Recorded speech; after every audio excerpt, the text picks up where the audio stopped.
Bom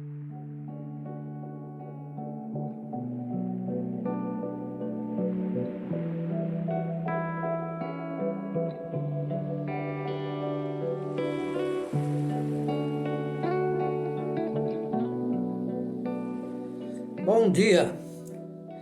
Hoje vamos estudar junto a responsabilidade diante das tarefas mediúnicas.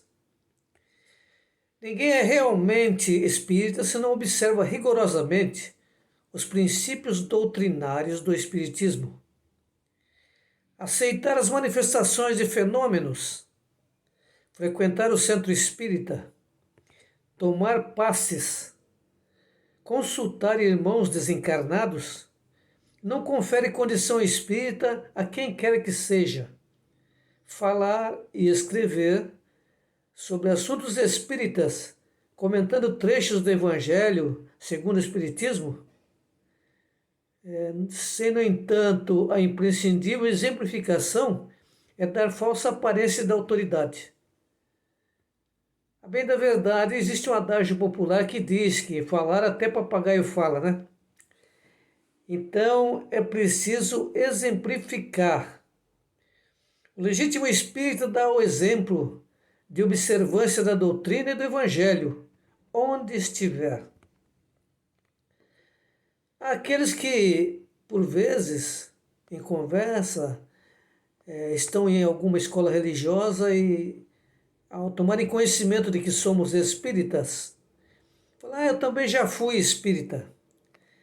E a gente então pergunta, que bom, a gente comenta, né? Que bom que você já foi espírita. Qual é a questão número 1 do Livro dos Espíritos, que é a primeira obra lançada por Kardec em 18 de abril de 1857. E a pessoa fala, não sei. Então, na verdade, jamais foi espírita. Frequentou alguma casa espírita, tomou passe, né?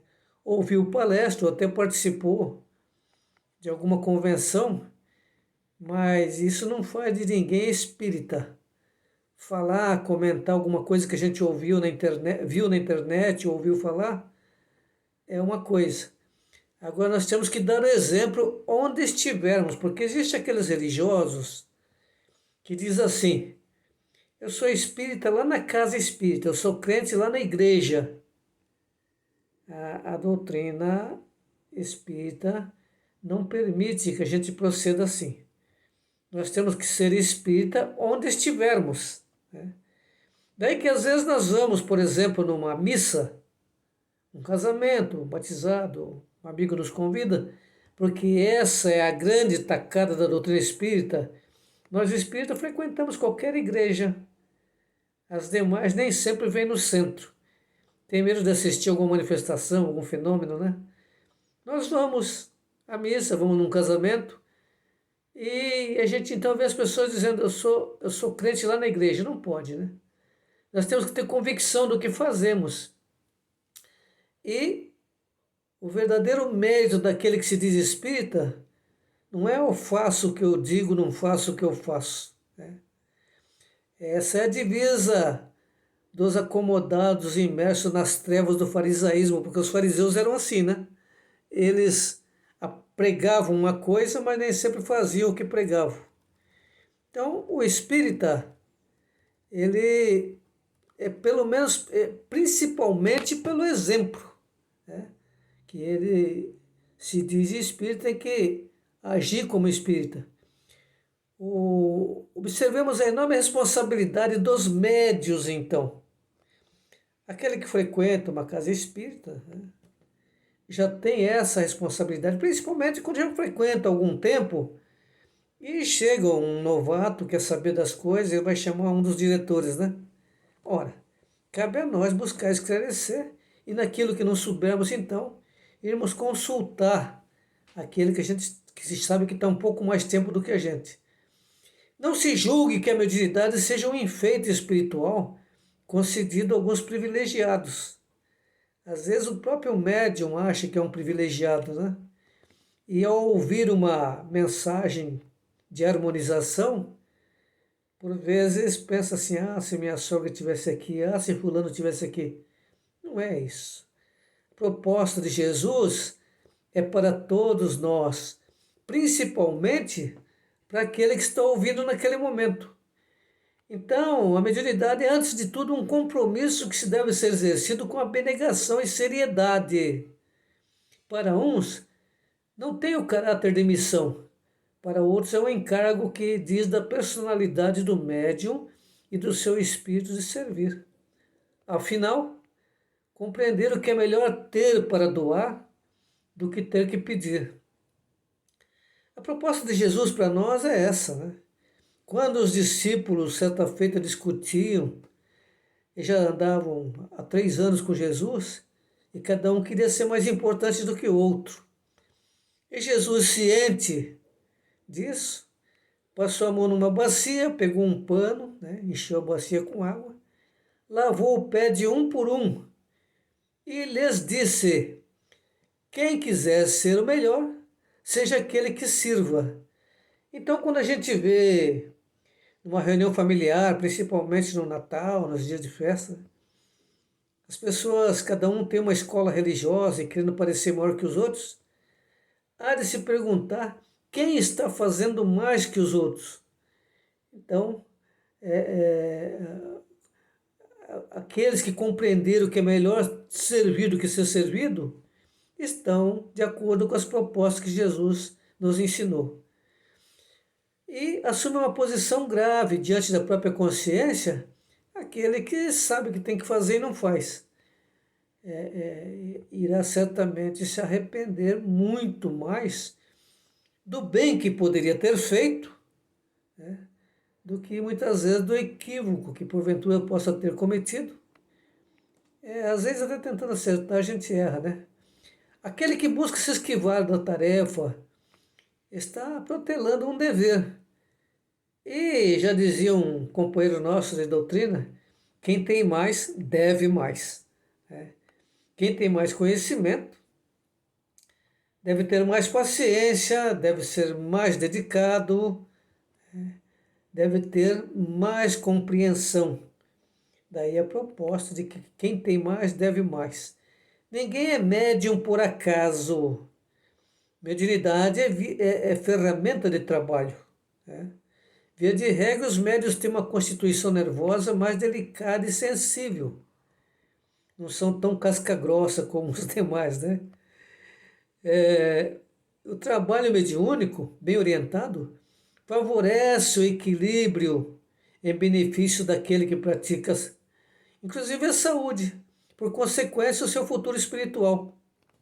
Não foi por acaso que Emmanuel disse ao Chico que não se preocupasse, que ele seria cuidado, né? E nós não temos dúvida disso. Basta ter olhos de ver e ouvido de ouvir que a gente vê quantas situações que nós somos defendidos. Quando levantamos pela manhã, fazemos a nossa prece de gratidão a Deus e solicitamos o amparo para o novo dia que começa. Mediunidade não é praga, e se não for utilizada, não irá causar problema para aquele que a possui, né? Embora, como já dissemos, quem pode e não faz, certamente vai chorar posteriormente pela oportunidade perdida. Mas Deus, que é toda bondade, todo poder e bondade, não cessa de nos dar as oportunidades. Né? Mediunidade não irá causar problema para aquele que a possui. Né? Tem gente que fala, se não desenvolver a mediunidade vai ter problema. Não vai.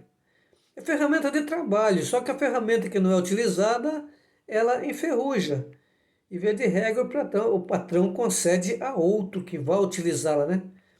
Mas trata-se de um compromisso assumido, e todo compromisso assumido e não cumprido acarreta uma cobrança com os juros inerentes, né?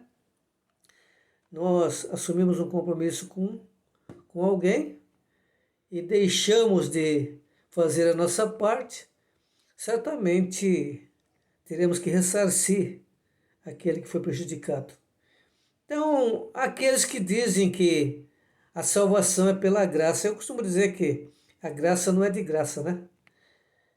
O João, que batizava, João Batista, já dizia à sua época, né? Arrependei-vos e fazei penitência. Um exemplo bem terra a terra, se a gente faz um empréstimo no banco, gasta o dinheiro, depois não adianta ir lá falar para o gerente que se arrependeu. Ah, eu peguei dinheiro, mas me arrependi. Certamente o gerente vai falar para nós, se arrependeu, então pague, né? E teremos que pagar com juros, certamente, para que a gente não seja levado às barras dos tribunais, né? No caso da mediunidade, é uma ferramenta de trabalho que nos foi concedida e que, se não utilizarmos bem, porque tem gente que utiliza, né? Mas utiliza é, a fim dos próprios interesses.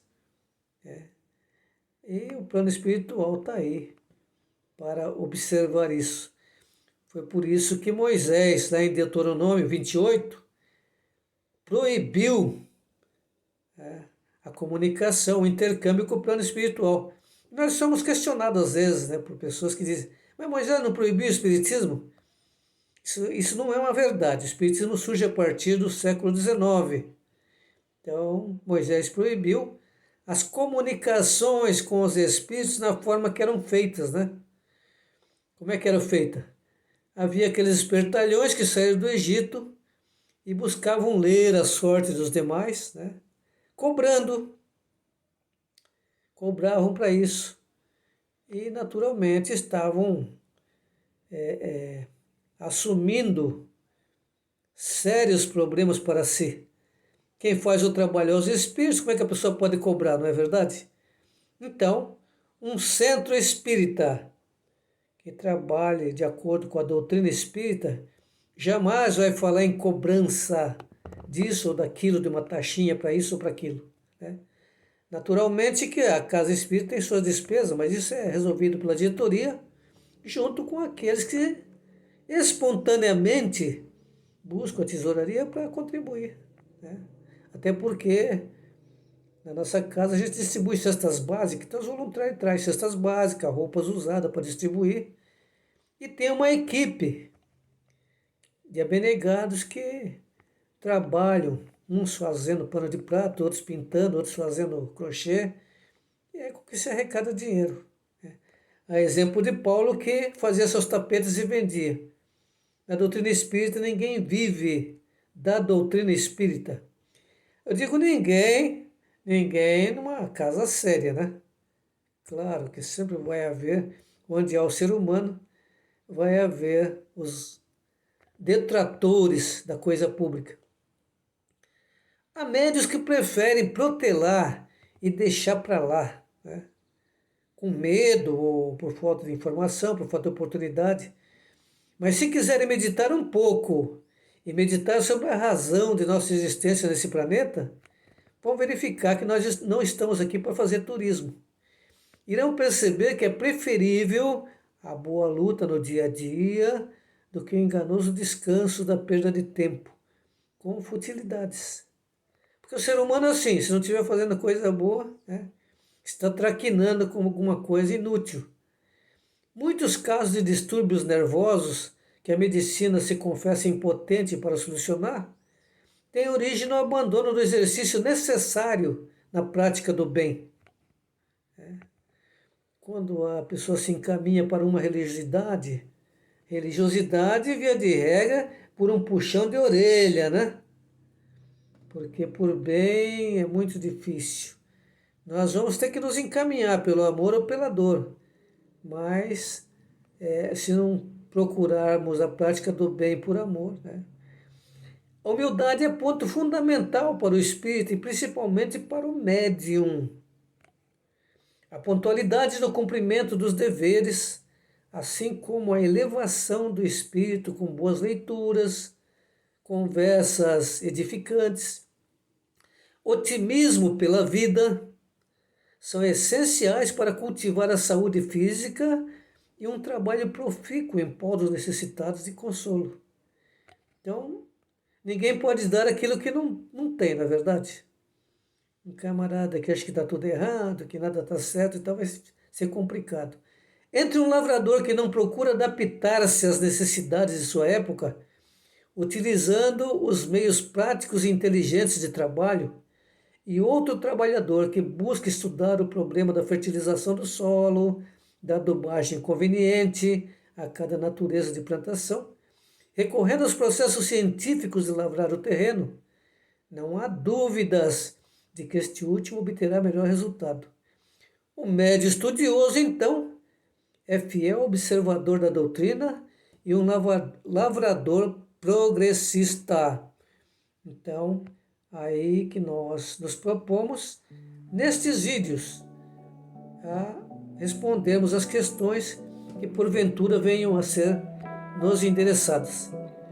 Um bom dia a todos e façamos o nosso melhor.